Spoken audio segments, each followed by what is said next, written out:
Good morning. I'd like to tell you a story that came to mind as I read the passage we're going to reflect on this morning. To look at me, I think you would not believe that I once was a skinny little boy who wore spindly glasses and went around sporting a short back and sides and in invariable short-legged trousers. Though I went to school each day in the city, I grew up in what was then the countryside outside of Cork. And apart from the school times, I rarely got to hang out with my more sophisticated towny schoolmates.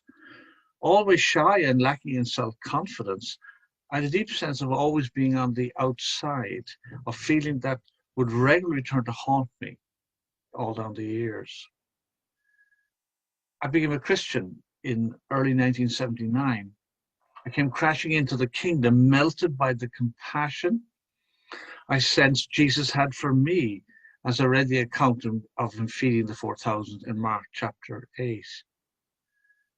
In a matter of a few months, I found myself atop a double-decker bus late one Friday evening, coming around the headland between Bray and Greystones.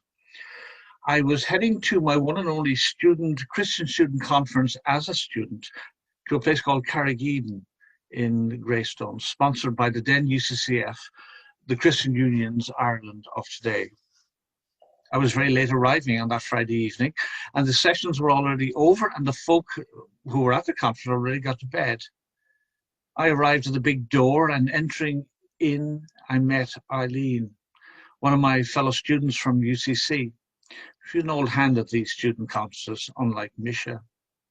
She greeted me warmly, told me I must be hungry, and taking me to the kitchen, she sat me by the range and fed me hot toast and tea.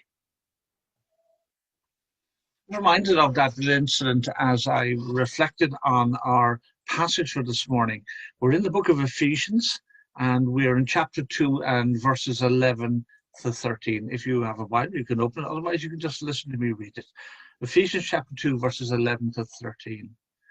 Therefore, remember that formerly you who are Gentiles by birth and called uncircumcised by those who call themselves the circumcised, which is done in the body by human hands.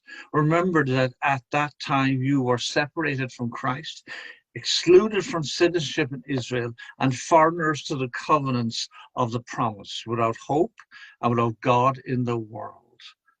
But now in Christ Jesus, you who once were far away have been brought near by the blood of Christ.